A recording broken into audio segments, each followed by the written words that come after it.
അക്ഷരനഗരിക്ക് തിലകക്കുറിയായി കോട്ടയത്തൊരു അക്ഷര മ്യൂസിയം ഒരുങ്ങിയിട്ടുണ്ട്. ഭാഷയുടെ ഉൽപ്പത്തി മുതൽ ഭാഷയുടെ വികാസം വരെ ഭാവി തലമുറയ്ക്ക് പഠിക്കുന്നതിന് വേണ്ടിയാണ് കോട്ടയം നാട്ടകത്ത് അക്ഷര മ്യൂസിയം ഒരുങ്ങിയിട്ടുള്ളത്.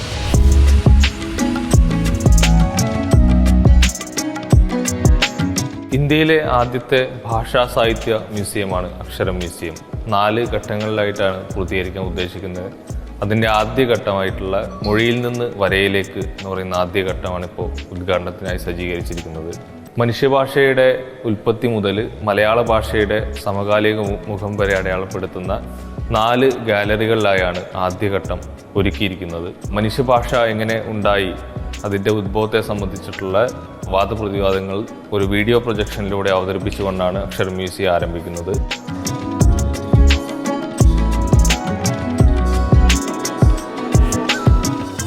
അക്ഷര മ്യൂസിയത്തിൻ്റെ 1ാം ഗാലറിയിൽ സജ്ജീകരിച്ചിരിക്കുന്നത് വാമൊഴി പാരമ്പര്യവും അതുപോലെ തന്നെ ഗുഹാചിത്രങ്ങൾ, ഗുഹാവരകൾ, ചിത്രലിഖിതങ്ങൾ എന്നിവയുടെ വിവരണങ്ങളാണ്. മനുഷ്യൻ സാമൂഹികജീവിയായി പരിണമിക്കുന്നത് ആശയവിനിമയത്തിൻ്റെ ആരംഭത്തോടെയാണ്. ഇതിൽ പ്രധാനപ്പെട്ട ഒരു മാർഗമാണ് അടയാളപ്പെടുത്തലുകൾ. ഇതിൽ ആദ്യഘട്ടത്തിൽ ഗുഹാവരകളിലും ഗുഹാചിത്രങ്ങളായും ലോകത്തിൻ്റെ പലയിടങ്ങളിൽ ആളുകൾ ജീവിച്ചിരിക്കുന്ന ആവാസ വ്യവസ്ഥയെ അടയാളപ്പെടുത്തുന്നുണ്ട്. അതാണ് നമ്മുടെ എഴുത്തിൻ്റെ ആദ്യ രൂപമായിട്ട് നമുക്ക് കാണാൻ പറ്റുന്നത്.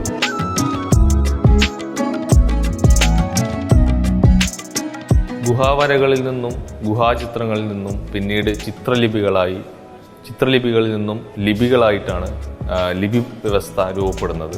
അത് ആദ്യ ഗാലറിയിൽ ഗുഹാചിത്രങ്ങളും ചിത്രലിഖിതങ്ങളും അവതരിപ്പിക്കുന്നു. അടുത്ത ഗാലറിയിലായി ഇന്ത്യൻ ലിപി പരിണാമത്തിൻ്റെ സമഗ്ര ചരിത്രത്തെയാണ് അടയാളപ്പെടുത്തുന്നത്.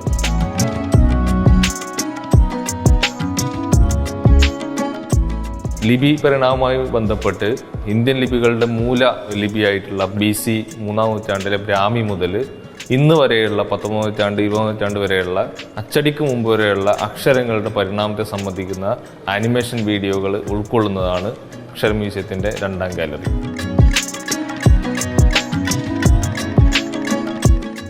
അക്ഷരം മ്യൂസിയത്തിൻ്റെ ഏറ്റവും പ്രധാന ഭാഗങ്ങളിലൊന്നാണ് ഈ ലോകഭാഷാ ഗാലറി. ലോകത്തുള്ള 6000-ഓളം ഭാഷകൾ നമുക്കിവിടെ ലഭ്യമാണ്. ഭാഷകളിൽ ഏതെങ്കിലും രാജ്യത്ത് ക്ലിക്ക് ചെയ്യുന്ന സമയത്ത് ആ രാജ്യത്ത് സംസാരിക്കപ്പെടുന്ന ഭാഷകളുടെ എണ്ണവും അതിൻ്റെ വിശദവിവരങ്ങളും നമുക്കിവിടെ ലഭ്യമായുണ്ട്.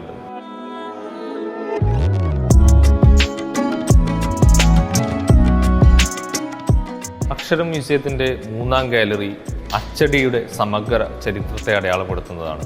ആധുനികതയുടെ കടന്നുവരവോടുകൂടി സംഭവിച്ച അച്ചടിയിലെ മാറ്റങ്ങളെ മലയാള ഭാഷയുമായി ബന്ധപ്പെടുത്തിക്കൊണ്ട് ഈ ഗാലറിയിൽ അവതരിപ്പിക്കുന്നു.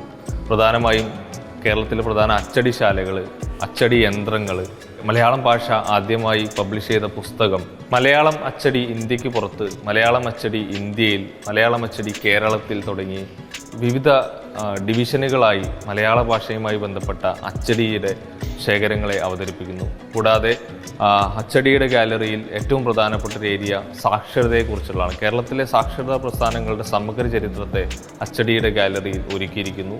കൂടാതെ കേരളത്തിലെ 36 ഗോത്ര ഭാഷകളെ അച്ചടിയുടെ ഗാലറിയിൽ നമുക്ക് കേൾക്കാനാകും. അക്ഷര മ്യൂസിയത്തിൻ്റെ 4ാം ഗാലറി സാഹിത്യ പ്രവർത്തക സഹകരണ സംഘത്തെക്കുറിച്ചും സഹകരണ പ്രസ്ഥാനത്തെക്കുറിച്ചുമുള്ള ഗാലറിയാണ്.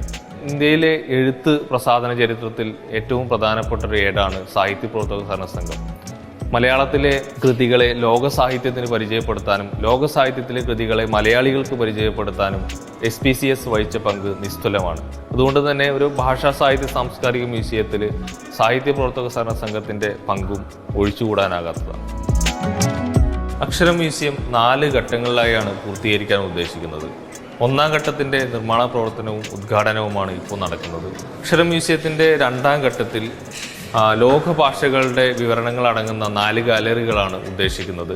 3ാം ഘട്ടം 4ാം ഘട്ടവുമായി മലയാള കവിതയും ഗദ്യ സാഹിത്യവും വൈജ്ഞാനിക സാഹിത്യവും ഉൾപ്പെടുത്താൻ ഉദ്ദേശിക്കുന്നു.